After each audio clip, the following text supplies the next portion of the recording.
Hello दोस्तों, चलिए शुरू करते हैं। हम लोग बायोलॉजी में आरबीसी क्या चालू करते हैं। आरबीसी आप हमारे यूट्यूब चैनल जो एजुकेटर फिर से आपका स्वागत है। तो हम लोग अपनी कक्षा को आगे बढ़ाते हुए हम थोड़ा सा रिवीजन कर लेते हैं।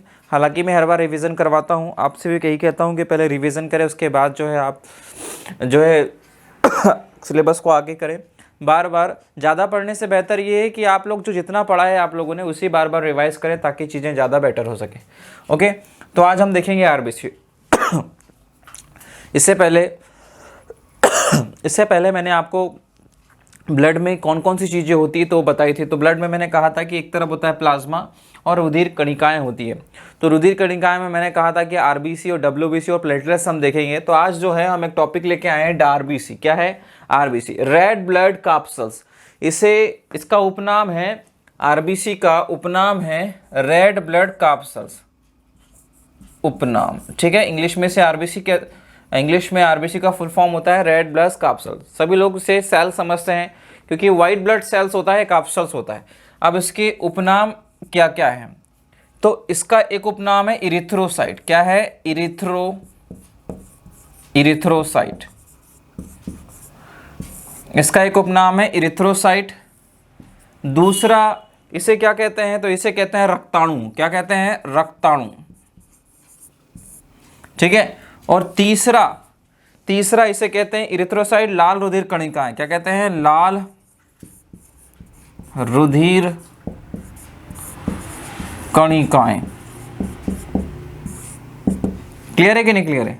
अब क्या क्या कहते हैं इन्हें, यहां से क्वेश्चन बनेगा। पहला क्वेश्चन, तो अब जो कंपटीशन का ट्रेड है थोड़ा सा अलग जा रहा है। आरबीसी से क्वेश्चन ना पूछकर वो पूछता है इरिथ्रोसाइट से। क्या कहते हैं? इरिथ्रोसाइट से। इरिथ्रोसाइट जो है बहुत बहुत ज़बरदस्त चीज़ है बॉडी में। जैसे फॉर एग्जांपल आपने सुना होगा, जैसे किसी को फीवर आता है, फीवर वगैरह आता है, तो फीवर वगैरह में बॉडी तुम्हारी हिट क्यों होती है? तो बॉडी हिटली इसलिए होती है क्योंकि हमारे शरीर की आरबीसी ब्रेक डाउन होती है एकदम से। क्या होती है? टूटती है। और जब ब्रेक डाउन होती है तो हमारी सेल जब टूटती है तो उसमें से एनर्जी निकलती है। क्या निकलती है? एनर्जी निकलती है। यही एनर्जी जो है हमें बॉडी पर दिखाई देती है क्योंकि अंदर से बॉडी तो वैसे ही गर्म होता है कि नहीं होता है? चलिए अब आगे बढ़ते हैं। उपनाम इसके हैं इरिथ्रोसाइट, रक्ताणु, लाल रुधिर कणिकाएं, इसे हिंदी में कहते हैं। यहीं से क्वेश्चन बन जाते हैं। आरबीसी का निर्माण कहाँ होता है? अगला है आरबीसी का निर्माण। आरबीसी का निर्माण, ठीक है। आरबीसी का निर्माण अगर देखा जाए, आरबीसी का निर्माण अगर देखा जाए वयस्क में, कहाँ देखा जाए? वयस्क में देखा जाए, एडल्ट में देखा जाए, तो आरबीसी एडल्ट में बनती है रेड बोन मेरो में। कहाँ बनती है? रेड बोन मेरो में। रेड बोन मेरो मतलब कि लाल अस्थि मज्जा। लाल अस्थि मज्जा। क्वेश्चन अस्थि मज्जा ही आता है बेसिकली, लेकिन मैंने डीपली बता दिया आपको कि आरबीसी का निर्माण होता है रेड बोन मेरो में। कहाँ होता है? रेड बोन मेरो में, लाल अस्थि मज्जा में इसका निर्माण होता है। क्लियर है कि नहीं क्लियर है? दूसरी चीज, ये तो वयस्क में हो गया। अगला अगर हम देखते हैं चाइल्ड में, कहाँ देखते हैं? चाइल्ड में। तो चाइल्ड में आरबीसी जो है, या आप हम देखें चाइल्ड में अगर देखते हैं, चाइल्ड की उम्र अगर देखें, सिंपल सी बात है 4-5 साल लगभग। या अगर एम्ब्रियो में देखें, कहाँ देखें? एम्ब्रियो में देखें, तो एम्ब्रियो में इसका निर्माण जो है लीवर में भी होता है। कहाँ होता है? लीवर में भी होता है। लीवर में भी होता है मतलब यकृत में ये बनती भी है और मरती भी है। सिंपल सी बात है, यकृत में बनती भी है और मरती भी है। मतलब अगर आरबीसी का निर्माण की बात करें वयस्क में, एडल्ट में, तो ये बनती है रेड बोन मेरो या बोन मेरो बोल सकते हैं। और अगर चाइल्ड की बात करें, एम्ब्रियो की बात करें, तो ये बनती है लीवर में। कहाँ बनती है? लीवर। इसी को ही आप जिगर भी बोलते हैं। क्या बोलते हैं? जिगर भी बोलते हैं। इसी को आप कलेजा भी बोलते हैं। क्या बोलते हैं? कलेजा भी बोलते हैं। जैसे फॉर्मल सी बात बोलते हैं, आप लड़ते लड़ते आजा मैदान में, कहते हैं कि नहीं कहते हैं? आजा मैदान में। अरे जिगर में दम है तो आजा। इधर जिगर नहीं होता है, इधर होता है। किधर होता है? इधर। लीवर को बोलते हैं। किसको बोलते हैं? लीवर को। ये हार्ट है, इधर क्या है? हार्ट। और हार्ट भी गलत साइज, गलत पोजीशन में कहते हैं, इधर नहीं। हार्ट भी यहाँ होता है। 2 रिब्स जो होती है ना आपकी, दूसरी और छठवीं पैर के बीच में जो रिप्स होती है उसके बीच में हार्ट होता है। अभी बनाएंगे हार्ट का डायग्राम भी, तो देखेंगे कि हार्ट कहाँ कहाँ होता है। क्लियर है कि नहीं क्लियर है? मतलब कि चाइल्ड में ये कहाँ बनती है भैया, ये लीवर में, और इसकी मृत्यु कहाँ होती है, तो यहीं पर होती है। और साथ ही साथ प्लीहा, जिसे आप स्प्लीन बोलते हैं, क्या बोलते हैं, नीचे दिख रहा है कि नहीं दिख रहा है, वैसे कहते हैं स्प्लीन, क्या बोलते हैं, स्प्लीन। चलो इधर दिख लेते हैं, स्प्लीन बोलते हैं। स्प्लीन में जो है ये मरती है, क्या बनती है, स्प्लीन में जो है ये मरती है। लेकिन भाई साहब बच्चों में जो है यहाँ बनती भी है। क्या है, बच्चों में जो है यहाँ बनती भी है। क्लियर है कि नहीं क्लियर है? ये सारी चीजें आप स्क्रीनशॉट ले सकते हैं। आपको बिल्कुल पैराग्राफ राइटिंग नहीं करना है आपको। पैराग्राफ राइटिंग में क्या होता है, बार बार हम जब स्टडी करते हैं तो चीज़ें पढ़ने में हमें दिक्कत होती है और पैराग्राफ राइटिंग पढ़ने में मज़ा भी नहीं आता, थोड़ा सा बोरिंग टाइप का लगने लग जाता है। वैसे सब्जेक्ट ही ऐसा है, वैसे तो मज़ेदार होना चाहिए आपके लिए, साइंस सब्जेक्ट है। क्लियर है कि नहीं क्लियर है? अब निर्माण भी देख लिया हमने, क्या देख लिया हमने, निर्माण भी देख लिया। अब देखते हैं हम लोग कि निर्माण की क्रिया को क्या कहते हैं। आरबीसी के निर्माण की क्रिया को, आरबीसी की निर्माण की क्रिया को, निर्माण की क्रिया को क्या कहा जाता है? तो आरबीसी की जो निर्माण की प्रोसेस होती है उसे कहते हैं इरिथ्रोपोइसिस, या दो नाम इसके, इरिथ्रोपोइसिस। जो बॉडी में बनती है ना आरबीसी, उसे कहते हैं निर्माण की प्रोसेस को इरिथ्रोपोइसिस, या इसे बोलते हैं हीमोपोइसिस। क्या बोलते हैं, हीमोपोइसिस, हीमोपोइसिस। अंडरस्टूड?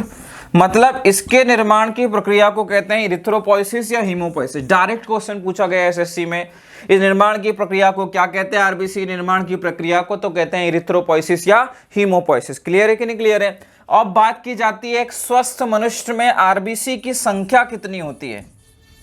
एक स्वस्थ वयस्क पुरुष में अगर देखा जाए, मनुष्य में देखा जाए, तो आरबीसी की संख्या कितनी होती है, 50 से लगभग 50 से 55 लाख, 50 से 55 लाख प्रति घन एमएम होती है भाई आरबीसी। अगर देखा जाए पुरुषों में, किस में देखा जाए, पुरुषों में, तो 50 से 55 लाख जो होती है ये पुरुषों में होती है। और महिलाओं में देखे, फीमेल में देखे, तो लगभग 45 से 50 लाख, 45 से ये 50 लाख तक होती है प्रति घन एमएम में।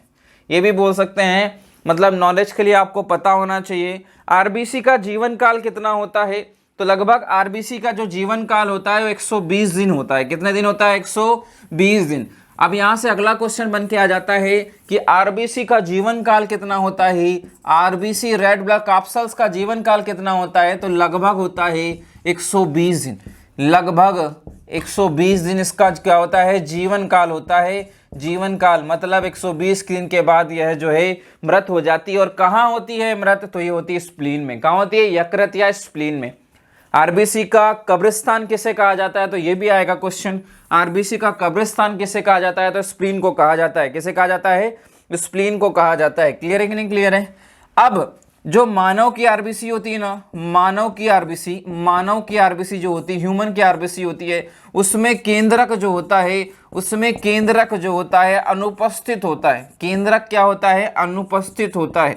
केंद्रक जो होता है अनुपस्थित होता है। मानव की आरबीसी में जो केंद्रक होता है, जैसे कि आरबीसी है मानव की, तो इसमें जो केंद्रक होना चाहिए वो प्रेजेंट नहीं होता, अनुपस्थित होता है। क्लियर है कि नहीं क्लियर है? समझ में आ रहा है कि नहीं आ रहा है? तो मानव की आरबीसी जो होती है उसमें केंद्रक क्या होता है, अब्सेंट होता है। या आप बोल सकते हैं स्तनधारियों की आरबीसी में क्या होता है, स्तनधारियों की आरबीसी में केंद्रक क्या होता है, अब्सेंट होता है। लेकिन इसके अपवाद है ऊंट, लामा और जिराफ। मतलब ये अपवाद आप देख रहे हैं ना, अपवाद ये है मेमल्स में अपवाद, स्तनधारियों, मतलब इनके स्तनधारियों में क्या होता है, केंद्रक प्रेजेंट होता है। क्वेश्चन यहां से पूछेगा कि कौन कौन ऐसे स्तनधारी हैं जिनकी आरबीसी में केंद्रक प्रेजेंट होता है। क्या होता है, केंद्रक प्रेजेंट होता है। तो आप बोलेंगे ऊंट, लामा और जिराफ। ऊंट, ये लामा भी जो है ऊंट की प्रजाति है, और जिराफ तो आपने देखा ही होगा। क्लियर है कि नहीं क्लियर है? चलिए आगे बढ़ जाते हैं। अगला क्वेश्चन यहां से ये बनता है कि आरबीसी की मृत्यु कहां होती है। आरबीसी की मृत्यु, आरबीसी का कब्रिस्तान किसे कहा जाता है, तो आरबीसी की जो मृत्यु होती है, आरबीसी की जो मृत्यु होती है वो कहाँ होती है, तो वो होती है प्लीहा में। कहाँ होती है, स्प्लीन में होती है। कहाँ होती है, स्प्लीन में होती है, प्लीहा में होती है, तिल्ली में होती है। और आरबीसी की मृत्यु होती है लीवर में। कहाँ होती है, लीवर में। तो ये इंपॉर्टेंट है कि आरबीसी का कब्रिस्तान, क्या आरबीसी का ग्रेवयार्ड किसे कहा जाता है, तो आरबीसी का ग्रेवयार्ड जो है, ग्रेवयार्ड जो है, आरबीसी का ग्रेवयार्ड जो है किसे कहा जाता है, स्प्लीन को कहा जाता है। किसे कहा जाता है, स्प्लीन को कहा जाता है। आरबीसी का कब्रिस्तान जो है किसे कहा जाता है, स्प्लीन को कहा जाता है। क्लियर है कि नहीं क्लियर है। देखिए शुरू से हम लोग पढ़ते आए हैं, सिंपल से हम लोग क्वेश्चन डिस्कस कर रहे हैं। पूरी कहानी जो है मैं आपको बता रहा हूं कि मतलब कैसे क्वेश्चन की फ्रेमिंग होती है। मैं फालतू चीज़ें बिल्कुल नहीं, क्योंकि इसमें से बहुत सारी चीज़ें जो है मैंने पढ़कर निकाली, मतलब छाटी आप लोगों के लिए, और मैं भी स्टडी कर रहा हूँ। इसका मतलब यह है कि मतलब यहाँ से क्वेश्चंस आते हैं, क्या है, क्वेश्चंस आते हैं और आने की संभावना है। क्लियर है कि नहीं क्लियर है। चलिए हम आगे बढ़ते हैं। अब आरबीसी का शेप पूछा जाता है, आरबीसी का आकार पूछा जाता है, आरबीसी का साइज पूछा जाता है, साइज, आरबीसी का आकार पूछा जाता है। तो आरबीसी का जो आकार होता है ना, वो होता है डम्बलाकार। कैसा होता है, शेप जो इसका होता है, शेप जो इसका होता है वो होता है डम्बलाकार। ये डमरू है, भोलेनाथ का डमरू जैसा, ये ऐसा। इसका साइज जो है डम्बल आकार का होता है। आरबीसी कैसी होती है, डम्बल आकार की होती है, ऐसे डम्बल आकार। तो इस शेप को अगर देखा जाएंगे ना, तो इसको बोलते हैं अवतल। ये अवतल लेंस की बात ही दिख रही ना, अवतल, अवतल, अवतल लेंस की बात ही दिख रही ना, अवतल, ये अवतल लेंस की भांति दिख रहा है, तो इसको बोलते हैं द्विअवतलाकार। क्या बोलते हैं, आरबीसी का आकार जो होता है वो होता है द्विअवतलाकार। क्या होता है, द्विअवतलाकार। आरबीसी का जो साइज होता है वो होता है द्विअवतलाकार। बिल्कुल बिल्कुल बिल्कुल बिल्कुल, समा बांध के बैठिए। बहुत सारे क्वेश्चन जो है, जैसे कि शेप, साइज से पूछ लेगा वो। जैसे डंबल आकार है, तो देखो लेंस की बात ही धसा हुआ है ना, अब लेंस की बात ही धसा है, तो इसको बोल सकते हैं हम लोग बाय कॉन्केव। क्या बोलते हैं, बाय कॉन्केव। हम इसको बोलते हैं biconcave. Biconcave size होता है भैया, क्या, आरबीसी का साइज जो होता है बाय कॉन्केव, या बोल सकते हैं द्विअवतलाकार। क्या होता है, द्विअवतलाकार। क्लियर है कि नहीं क्लियर है। अब आरबीसी का विघटन स्थल कौन सा होगा, आरबीसी विघटित कहाँ होगी या मरेगी कहाँ। दूसरे तरीके से क्वेश्चन पूछे तो आप बोलेंगे सर स्प्लीन में। कहाँ होती है, स्प्लीन में होती है। क्लियर है कि नहीं क्लियर है। अब आरबीसी का रंग, आरबीसी का रंग कैसा होता है, तो आरबीसी का रंग होगा लाल। क्या होगा, लाल। और किसके कारण होगा भाई, तो ये होगा हीमोग्लोबिन के कारण। किसका कारण, हीमोग्लोबिन के कारण। ग्लोबिन के कारण ये आरबीसी कैसे कलर की हो जाएगी भैया, ये हो जाएगी लाल लाल। कैसी हो जाएगी, लाल लाल। क्लियर है कि नहीं क्लियर है। चलिए अब आगे बढ़ते हैं। अब इससे जो क्वेश्चन पूछते हैं, जैसे कि संसार की सबसे बड़ी एक क्वेश्चन यहां से भी बनता है कि आरबीसी का मापन किसमें होता है। आरबीसी का मापन जो है, आरबीसी की संख्या जो होती है उसे मापते किससे हैं, तो एक मीटर आता है हीमोसाइटोमीटर।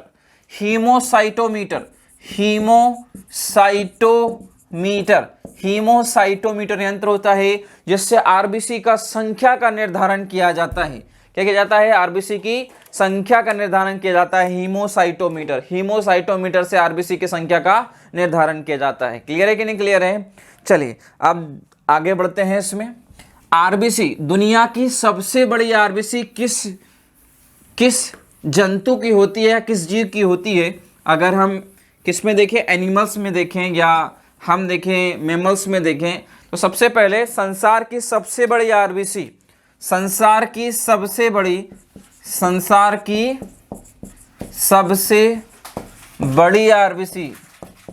आरबीसी एम्फियूमा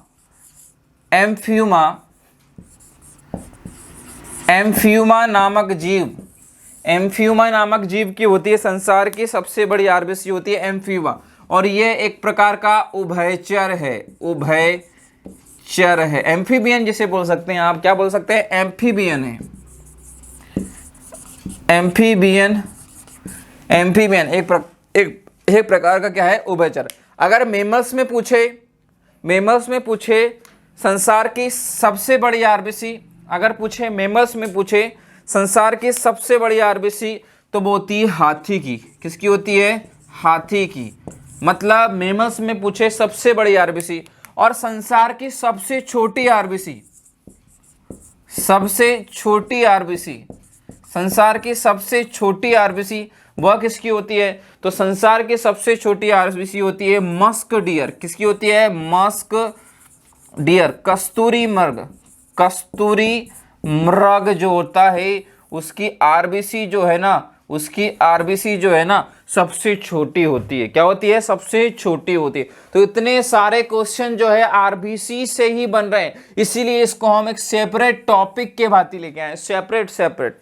आपको सभी व्यक्ति जो है इसे जोड़कर पढ़ाते हैं, हम बिल्कुल इसे सेपरेट। आप जैसा बोल रहे हैं, जैसे कमेंट कर रहे हैं, कुछ दोस्तों ने कहा मुझसे कि सर इसको थोड़ा सेपरेट पढ़ाइए, बार बार दिक्कत जाता है समझने में, याद करने में, तो बिल्कुल इसको हमने सेपरेट लिया। क्या लिया है? सेपरेट लिया है कि नहीं लिया है? चलिए नेक्स्ट देखते हैं कि स्तनधारियों की आरबीसी सबसे बड़ी कौन सी होती है? तो आप बोलेंगे सर हाथी की, और संसार में सबसे बड़ी आरबीसी होती है एम्फीमा, सभी में है, और सबसे छोटी किसकी होती है? Musk deer.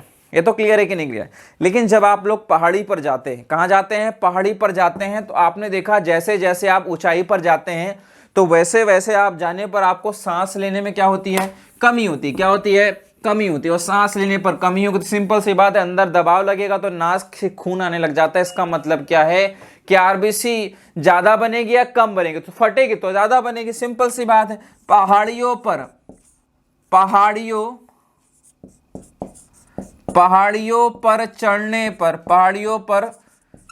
चढ़ने पर आरबीसी की